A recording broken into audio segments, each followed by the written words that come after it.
Hallelujah. Thank you, Lord.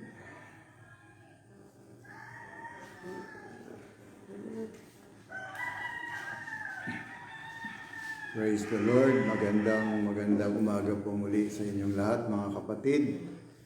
Tayo po ay magsisimula muling mag-aral ng kanyang mga salita ngayong umaga.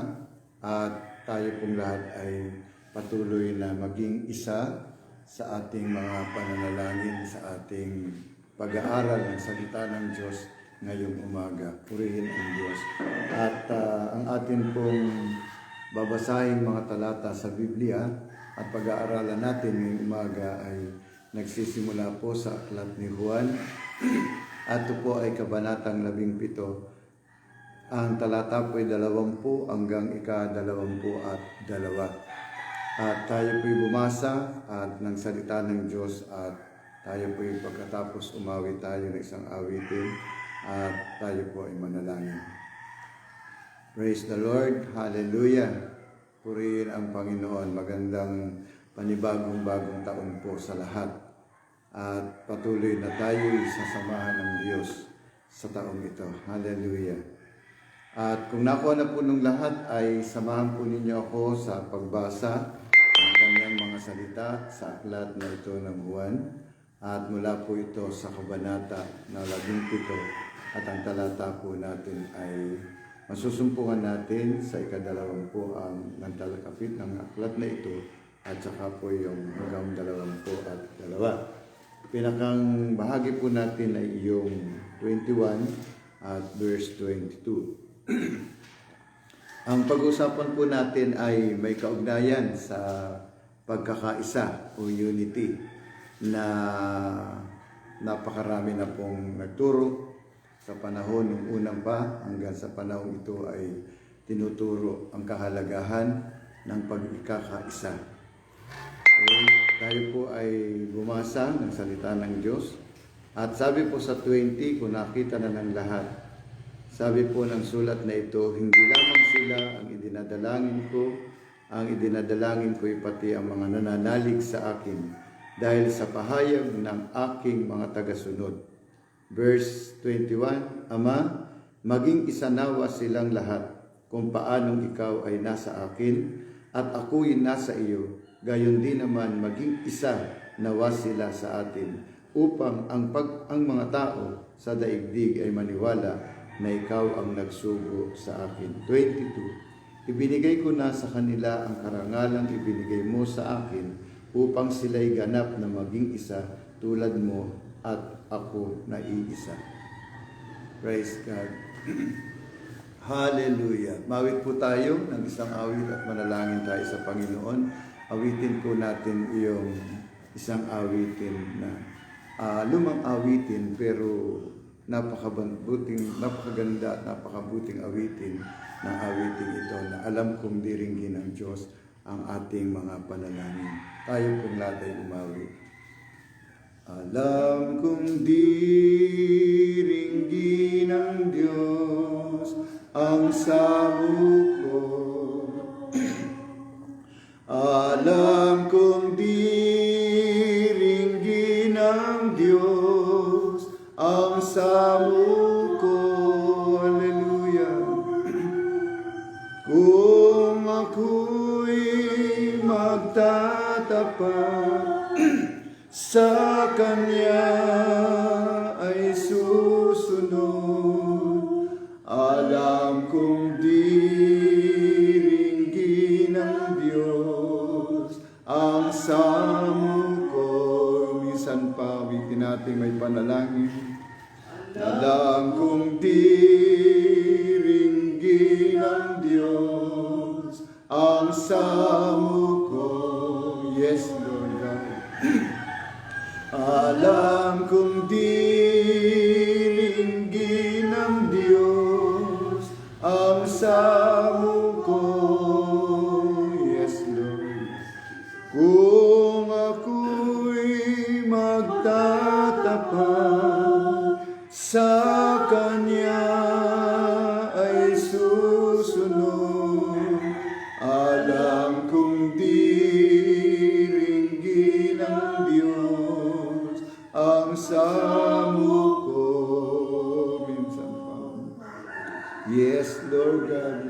minsan pa po namin kayong pinararangalan.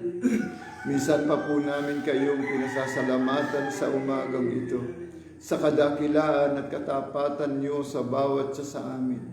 Sa loob ng taong nakaraan, O God, ay patuloy na napakaraming pinagdaanan, maraming mga pagsubok ang inyong mga anak, O Diyos.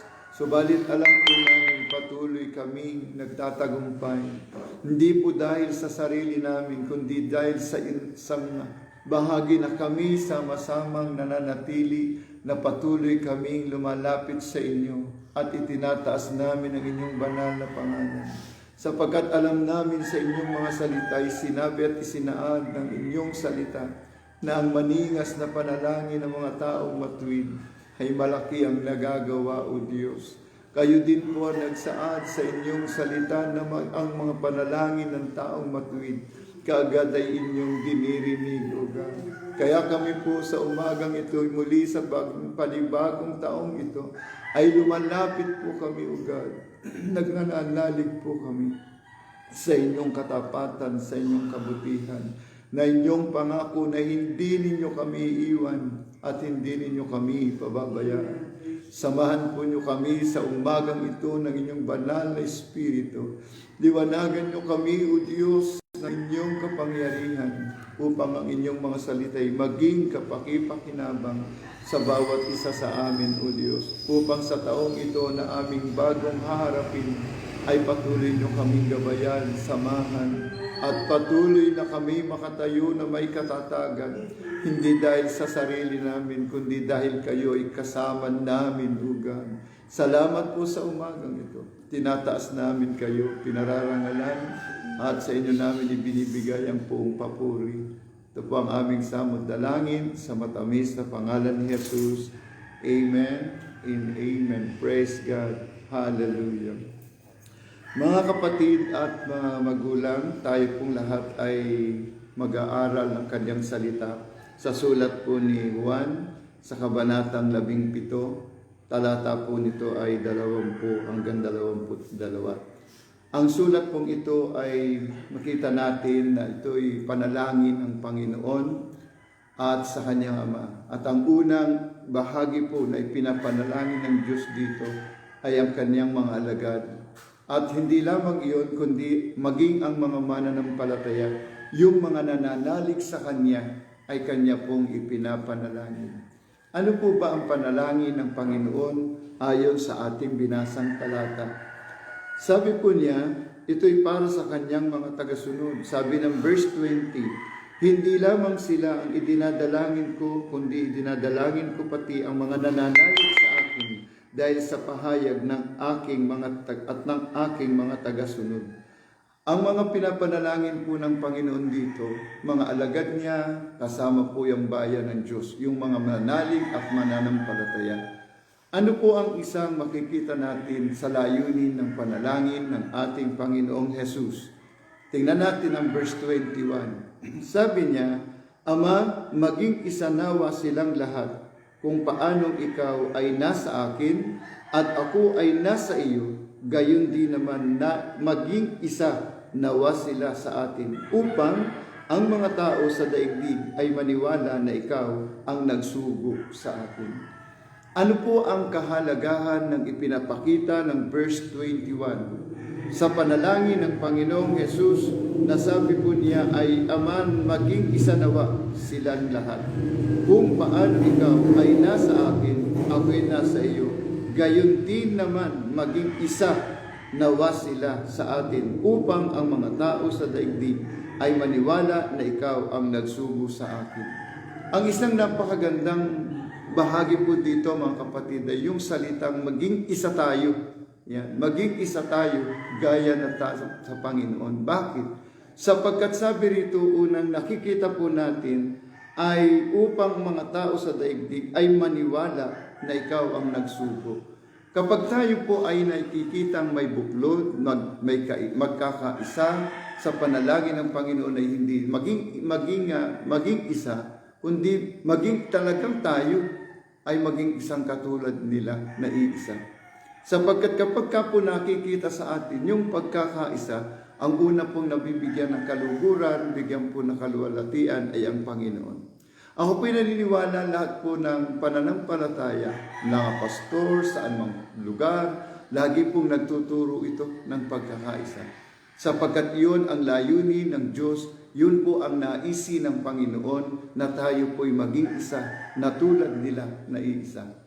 At kung babasahin po natin ang mga kasalatang narito kasama nito, upang maging isa, ang bawat isa sa atin ay itinuro niya ang katotohanan. Yung katotohanan iyon na itinuro sa atin sa pamagitan ng salita ng Diyos, ang siya pong gumagabay upang tayo maging buklod. Upang magkaroon tayo ng iisang paniniwala, magkaroon tayo ng isang pananampalataya, magkaroon tayo ng iisang pananalig talaga sa Panginoon at maging isa sa naglilingkod. Yun po yung naisi ng Panginoon. Kaya yung katotohanan, nasabi rito, banalin mo sila sa katotohanan. Sabi po dito, yung katotohanan, yun po ang nag-aakay sa atin. Yun ang nagbubuklod sa atin sa katotohanan. Minsan marami po akong narinig kahit noon pa. Ang tao raw po'y tinawag at pinili ng Diyos para buklurin. Parang walis. Ang walis, tinting ay hiwa-hiwalay. At kung ang tinting na hiwa-hiwalay na ito ay gagamitin mo sa pampalis ng basura, napakaliwanag po yung pinapakita, hindi po, wala po itong halos magagawa. Pero pag yung mga tinting na ito, yung walis, ay binuklod mo at pinagsama-sama, malaki po ang nagagawa. Ganun po ipinapakita ang kahalagahan po ng pagkakaisa, ng unity. Kaya ang panalangin ng Panginoon kung paano tayo iisa, ibig ko rin naman sila'y maging isa na gaya natin na iisa. Ibig sabihin, binibigyan po ng halaga ng Panginoong Hesus yung pagkakaisa, yung pagkaalam natin sa katotohanan upang magkaroon tayo ng iisang pananampalataya, magkaroon tayo ng iisang paniniwala, at gumagawa tayo at kumikilos na iisa. Yan po yung naisin ng Panginoon. Kaya, ang isang makikita natin dito, kung nananatili po sa atin yung pagkakaisa, sino po ang unang nabibigyan ng kaluguran? Yung Diyos na siyang sinampalatayanan natin, yung Diyos na pinaniwalaan natin, at ang sabi dito, makikilala ng mga tao sa daigdig na talagang maniniwala na ikaw ang nagsugo sa akin kung makikita po sa atin lahat yung tinatawag pagkakaroon ng pagkakaisa, unity. Ulitin ko po, napakaraming pong church o mapakaraming grupo na nagtuturo. Kahit sa atin po, napakaraming nagtuturo ng tinatawag na unity, pagkakaisa. Mabuklod dahil alam po natin napakalaking bahagi ang nagagawa. Ano man po yung tanawin, ano man po yung gusto natin, mararating natin kapag ito'y kalooban ng Diyos at tayo lumalakad sa kalooban ng Diyos na tayo nabubuklod. At kapag tayo lumalakad na iisa, ang unang-una na bibigyan ng kaluguran, yung Diyos na ating pinaglilingkuran. Meron po tayong mababasa sa Aklat ng Galacia. At gusto ko pong tingnan natin, ito po ay malimit pong binabasa natin. Tinuturo ng bawat isa sa atin sa loob po ng iglesia, sa mga simbahan, itinuturo po natin ang tanang aklat na ito. Tingnan po natin sa 5 at saka sa 19. Sa 5:19 po, pababa, sabi po nandito. Sundan po niya ako sa ating binabasa. Sorry po. Sabi po, hindi maikakaila ang hilig ng mga laman. Ang pakikiapid, kahalayan, kalaswaan, pagsamba sa Diyos-Diyosan, pangkukulam, pagkapot sa isa't isa, pag-aaway-away, pagsiselos, pagkakagalit, pagkasakiman, pagkakampi-kampi, pagkakabahabahagi, pagkainggit sa 21, paglalasing, kalayawan, at iba pang katulad nito, muli ko kayong binabalaan. Ang gumagawa ng mga ito ay hindi magkakaroon ng bahagi sa kaharian ng Diyos. Kaya nga po tayo ay tinawag ng Diyos, kaya tayo ay pinili ng Panginoon upang ipangaral yung kahalagahan ng pagkakaisa. Makikita po natin doon sa mga binasa natin, ano po, ito yung kasalanan, ito yung pita ng laman, nagsusumpungan sa napakaraming tao.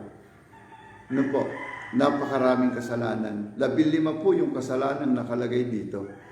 At yung mga kasalanan ito na makikita natin, ay nandyan po yung bahagi, yung pagkakampi-kampi. Yun ang isa po makikita, yung pagkakabahabahagi. Yun po yung gusto kong bigyan ng pansin. Di bali po kung tayo ay nagkakaisa sa talagang kampi-kampi tayo sa kaluwalhatian ng Diyos. Nagkakaisa tayong parangalan ng Diyos at maglingkod tayong iisa sa Panginoon at gawin yung pinakamabuti. Doon po tayo magkapangkampi-kampi, magkaisa po tayo. No? Pero kung tayo po ay magkakanikan-nya, ay hindi po iyon makakalulugod sa Diyos. Para mapatunayan po natin na tayo kanyang mga alagad, tayo kanyang mga tagasunod, dapat po mapanatili natin yung unity, yung pagkakaisa. Kaya nga sabi ng Biblia, mayroong isang aral, may isang turo. Mayroon tayong isang spirito, mayroon tayong isang bautismo. At yun po yun, na dapat makita sa buhay nating lahat, na tayo nabubuklod, tayo'y nagkakaisa. Pansinin po niyo yung binanggit natin, ano? Yung salitang pagkakabaha-bahagi. At yung daw po nagkakampi-kampi sa kamali, kahit mali, okay dito, basta kasama, gato, kampi-kampi po sila. Pagkatapos makikita natin, yung lahat ng ito nagkaroon dahilan para tayo magkabahabahagi. Nawawala yung direksyon na itinuro ng Diyos at panalangin, ibig ko sila'y maging isa, nagaya nating iisa upang mabigyan nila ng kaluguran at kaluwalhatian. Sabi ng Panginoon ay ang Diyos at siya yung Ama niya. Ngayon, siguro, pagka tayo po ay hindi magkakaisa, nandun yung pagkakampi-kampi sa kahit mali, andun yung pagkakabahabahagi, ay hindi po tayo mabibigyan kaluguran ng Diyos natin ang Panginoon. Kasi hindi nakikita yung buhay na maganda para sa ating lahat. Doon sa panalangin ng Panginoon na kung paano tayo iisa, ay maging gaya naman natin silang isa. Kasi napaparangalan po ang Diyos Di ba? Ay yung nagkakabahabahagi, hindi nakakaluwalhati sa Panginoon yun. At sabi rito ay makikita yung gawa ng laman. At alam po niyo yung gawa ng laman, isa rito yung pagkakampi-kampi, kahit mali, okay lang. Sila yung magkakampi, kaya nagbubunga ito na hindi magandang bagay. Yung pagbubuklod, yung pagtawag ng Diyos at panalangin maging isa, nawawala. Anong dahilan? Kasi po doon sa ating pagkakampi-kampi. No? Sumunod po yung pagkakabahabagi at ang sabi doon, ang resulta, ang lahat daw ng gumagawa ng mga ito ay hindi raw po, walang raw pong bahagi saan? Sa kaharian ng Diyos. Yung po sinasabi rito sa Galacia. Wala daw pong bahagi sa kaharian ng Diyos yung mga taong gumagawa ng ganun. Ngayon, anong dahilan at bakit? Sa akin pong pagbabasa, nakita ko po ito sa banal na kasulatan. Na marami po yung nagkakabahabahagi. Gayong alam ng salita, sa salita ng Diyos na yung isang uri ng kasalanan dito ay yung pagkakabahabahagi. Kawalan ng pagkakaisa. At yung dahilan kung bakit hindi tayo maging matagumpay, dahil po saan? Dahil sa pagkakabahabahagi, dahil sa pagkakampi-kampi.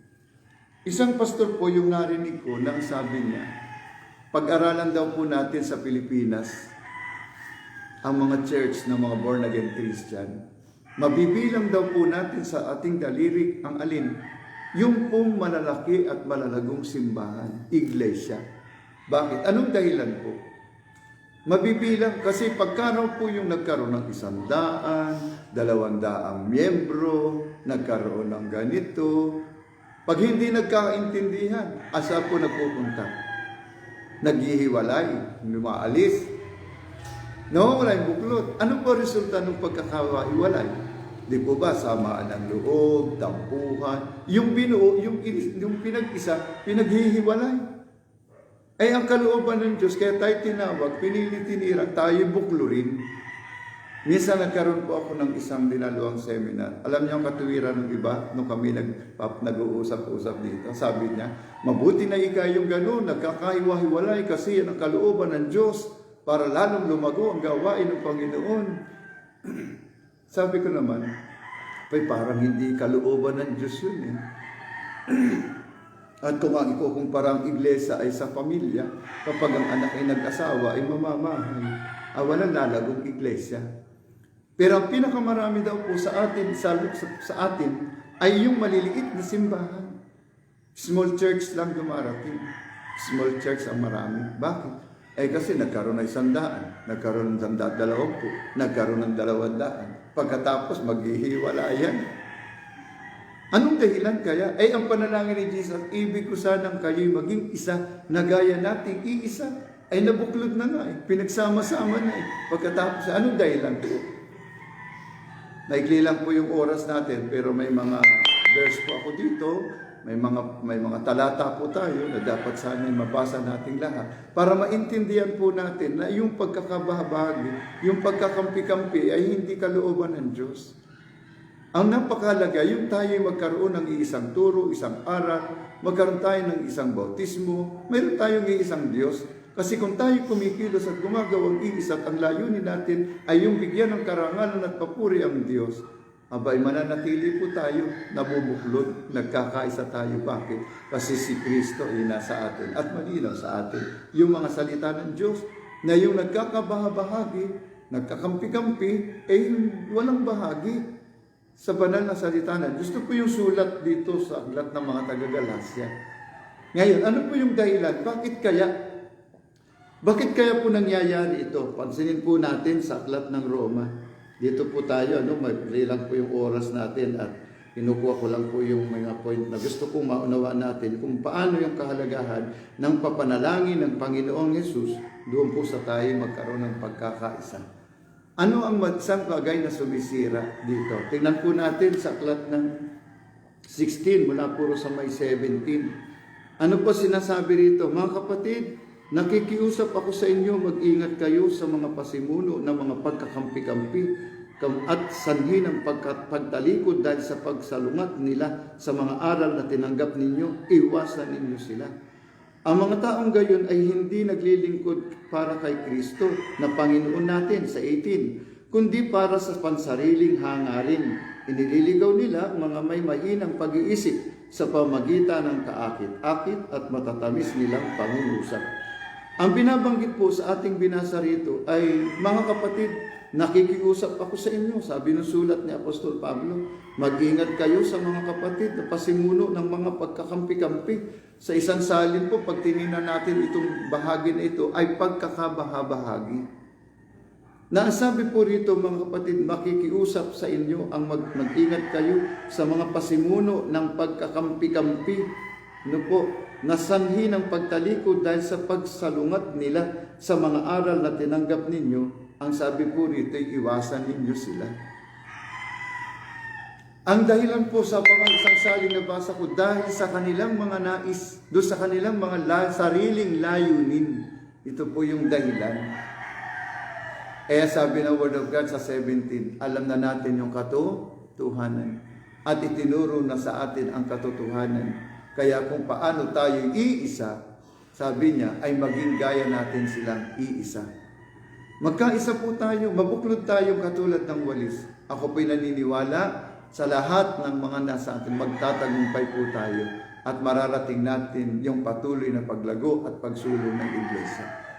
Alam po nyo, tayong lahat naman nagtuturo ng unity, nagtuturo ng pagkakaisa sa simbahan.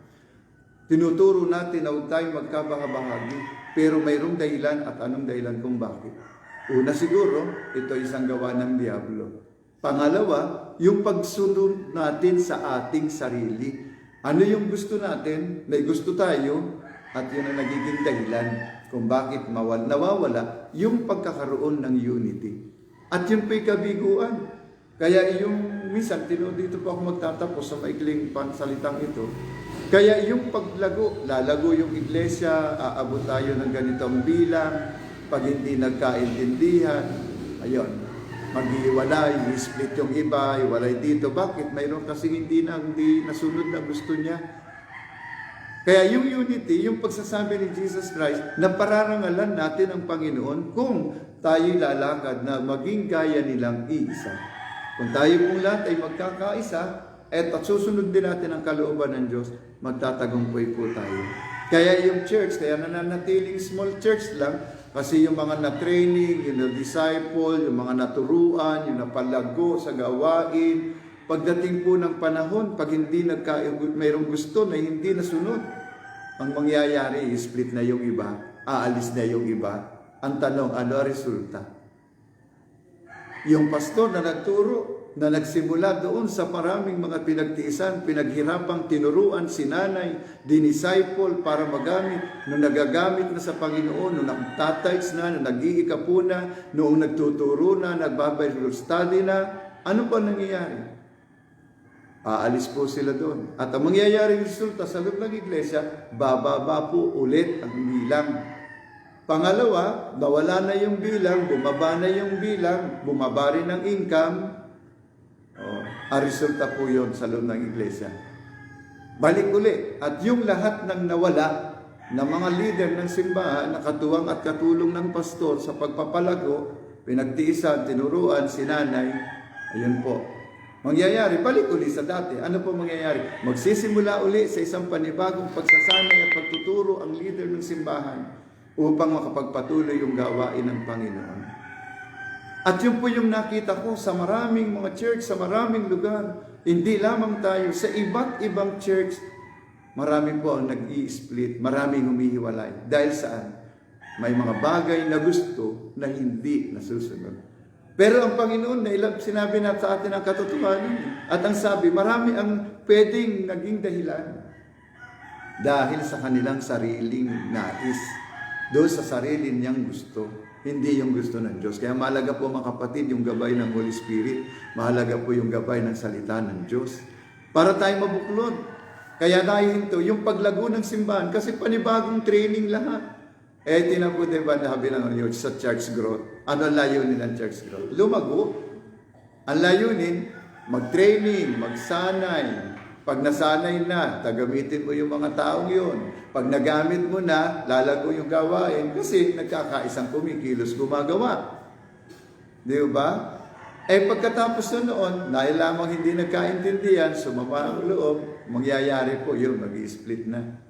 Ay nasan po yung church growth? Mayroon po ako ipinapakita. Una, yung church growth, yung paglago, pagunlad sa spiritual na buhay. Pangalawa, lalago po tayo sa bilang kasi yung mga tao yun, instrumento. Magamit mo na sa gawain ng Diyos. Pag nagamit na po natin yung mga taong ito sa gawain ng Panginoon, napakaliwanag po, lalago tayo sa bilang. At pag ang tao lumalago sa bilang, ang church ay lumalago sa bilang, hindi marami kang magiging katulong at katuwang sa paglago at pagunlad. Pag maraming sa bilang, hindi pati yung financial lalago rin, uunlad. Kasi marami nang naging mature Christian. Di ba? Lalago yun. At uunlad. Pag ngayon, pangatlo, para malumago, maging loyal tayo sa Lord. Maging loyal din tayong lahat sa Panginoon. Hindi sa sarili, hindi sa ninuman, hindi sa organisasyon, kundi sa Panginoon unang-una. Pag lumago tayo sa bilang, umunlad tayo, hindi umunlad sa lahat ng bagay, ang pangatlo, pananatili natin, yung maging loyal tayo sa Lord, loyal tayo sa ating organisasyon. Pag tayo naging loyal sa Panginoon at sa ating organisasyon, ay lalago talaga tayo, uunlad tayo, kasi nananatili yung tayong iisa sa layunin at tikain, bigyan ng karangalan at papuri ang Diyos sa pamamagitan ng ating pag-iisa. Ang resulta ng pag-iisa, samaan ng loob, hinanakitan, lumipas ang maraming taon, andyan pa rin. Bakit? Kasi yun ang bunga ng hiwalayan, yun ang nag-isplita. Kaya yung church lumiliit. Ngayon, doon sa panguli, doon sa church growth, ang nakalagay doon, na nakita ko, manatili tayo sa Panginoon. Pangalawa, manatili tayo sa organisasyong kinabibilangan natin. Sabi nga ng isang nag-seminar, kung saan ka tinawag ng Diyos, doon ka magpatuloy. Walang reliyon, walang iglesyang hindi may kulang, walang leader na walang may kapintasan, lahat tayo ay may kulang. Pero kailanman ang Diyos hindi nagkulang. Kaya sabi niya, ibig kong kayo'y maging isa, na gaya naming iisa, upang siya'y mabigyan ng kaluguran at kaluwalhatian. Para mabigyan natin ng kaluguran, kaluwalhatian ng Diyos, manatili po tayong buklod tulad ng walis. At yung naisin natin, mararating natin lumago ang gawain ng Panginoon at maluwalhati ang Diyos na buhay. Pero lahat po ng church, lahat po ng pastor, nagtuturo ng pagkakaisa. Pero kung bakit rating pa rin ang Panginoon. Sabi po dito, dahilan noon may sarili silang ibig. May sarili silang gusto. No po. At dahil doon sa kanilang gusto na hindi nasunod, yun po nagiging dahilan. Kaya sabi ng Word of God, una, pasakop tayo sa Diyos.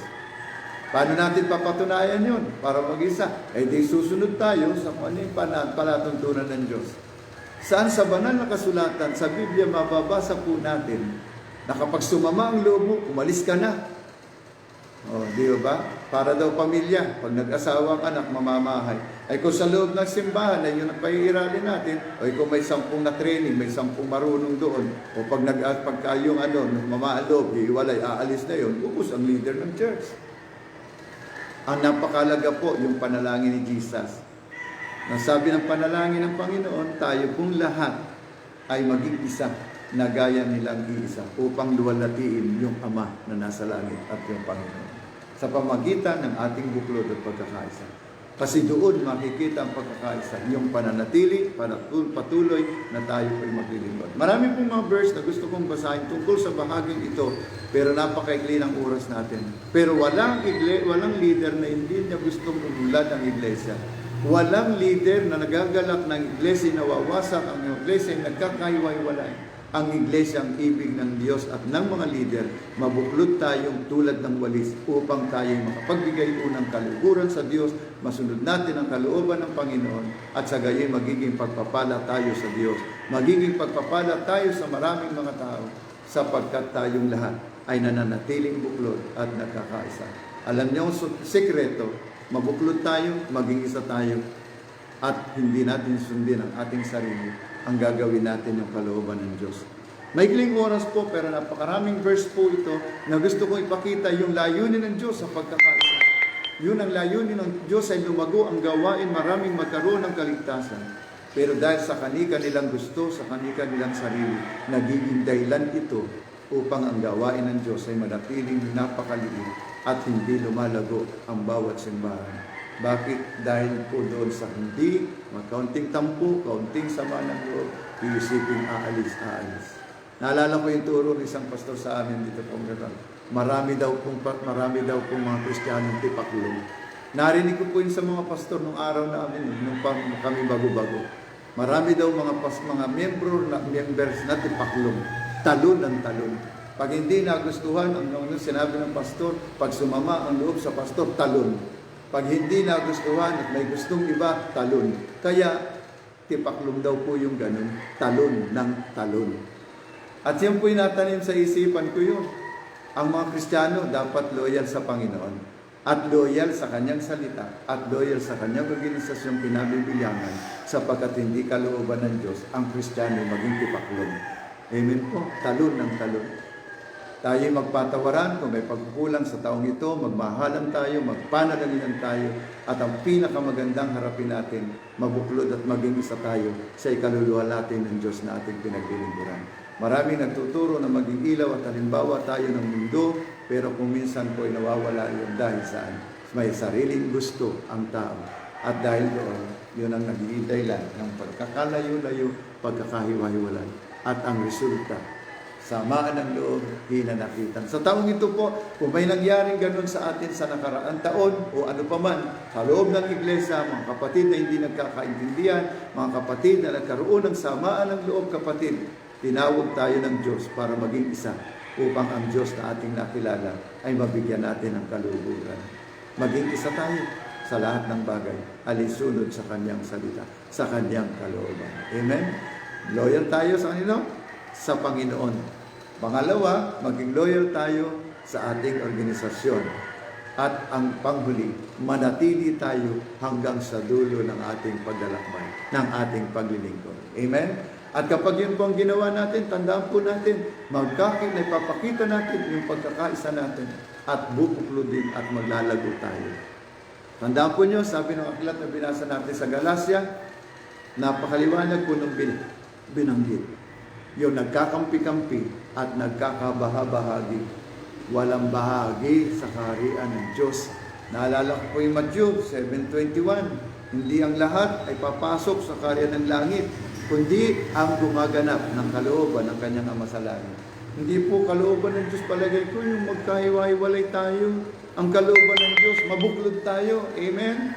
At yan po yung nakita ko sa aking paglilingkod. Na sana, mula noon hanggang ngayon, sa puso at isipan ko naroon ang direksyon na ang pagkakaisa'y solusyon, yan po ang daan upang tayo ay magtagumpay.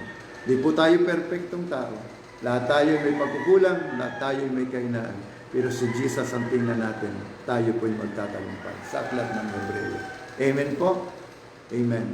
Salamat po sa Panginoon ngayong umaga at tayo po ay lumulog sa panalangin. At sana po sa mga maikling mensaheng ito at sa ilang mga talatang ito, pagbulayan natin. Amen? Na tayo po'y tinawag, pinili ng Diyos para tayo magkaroon ng pagkakaisa. Maging buklod tayo upang ang iglesia na ating kinabibilangan sa anumang lugar, sa mga barangay man, lalago at umunlad. Kung natutunan ng bawat isa ang paglagong espiritual at ang kahalagahan ng pagkakaroon ng unity. Pagpalain tayo ng Diyos. Tayo po'y manalangin. Mapagpalang Ama Diyos na dakila at makapangyarihan sa lahat, nagpapasalamat po kami sa araw na ito dahil kami po'y naniniwala na sa isang panibagong taon na ito, patuloy po kaming magiging buklod, patuloy kaming magiging isa sa paglilingkod sa inyong harapan. Tulad ng aming binasa sa inyong mga salita, ang inyong panalangin sa inyong mga anak ay mabuklod kami at maging isa na gaya ninyo na isa. Sapagkat alam namin at alam ninyo na ang paglago at pag-unlad ng gawain ninyo ay nasa pamagitan ng pagkakaisa at pagbubuklod na tulad ng isang walis. Hayaan po ninyo na kung mayroon pa mga problema na dumarating at nagkaroon ng sama ng loob o tampo, ay mananatili pa rin kaming sama-samang kayo'y paglilingkuran sa taong ito. Paano nyo kami pinagtagumpay sa taong nakaraan sa kabila ng maraming mga pagsubok, ay nanatili pa rin po kaming tapat na naglilingkod sa inyo at kami sama-sama. Alam namin ito'y paraan ang paglago ng inyong iglesia at patuloy na kayo ay aming maluluwalhati sa harapan ng mundo at mga tao. At sa gayon din ay mapapatunayan na tunay na kayo ay nagsiyang nagsubok sa bawat isa sa amin, O Lord. Tinawag nyo kami, pinili nyo kami upang ipangaral ang inyong mabuting balita. At kayo rin na nagsaad sa inyong mga salita, kung nais namin sumunod sa inyo, ay tatanggihan namin ang aming sarili. May mga bagay kami, O Diyos, na di pinagkakaintindihan, may mga bagay kaming mga hinahanap.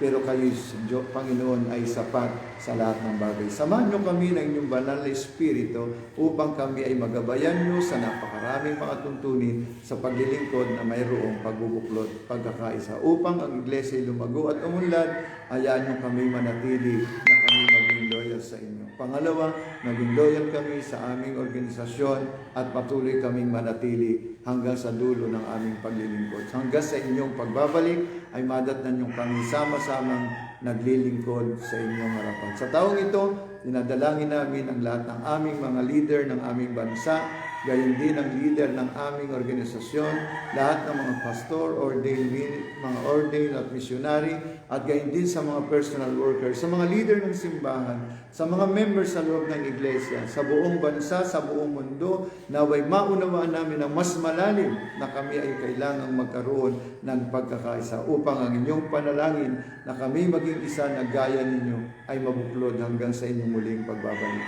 Upang hindi makagawa ang kaaway sa amin bilang kami inyong tinawag at pinag-isa ay wasakin ng kaaway. Hayaan po ninyo kami manatiling tapat na naglilingkod sa inyo bilang isang malagong Kristiyano na hindi namin sinusunod ang sarili lang namin. Ang sinusunod namin ay kayo na isang Panginoon at Hari ng aming buhay. Pagpalain nyo kami sa mga salitang ito na naway naunawa namin. At kung di man po nabigay namin ng lubusang kapaliwanagan at ang mga talatang marami pang magbibigay liwanag sa amin sa mga mensaheng ito, hayaan po ninyong inyong banal na Espiritu ang siyang patuloy na gumawa, kumilos at mangusap sa bawat isa sa amin upang sa mga mensaheng ito ay mapanatili niyo kaming matatag na nakatayo sa gitna man ng iba't ibang uri ng pagsubok. Salamat po, Panginoon, sa inyong karangal at papuri. Ito aming dalangin sa matamis na pangalan ni Jesus. Amen. Praise God. Salamat po, pagpalain kayo ng Diyos sa taong ito. Salamat sa Panginoon. Happy New Year po sa lahat.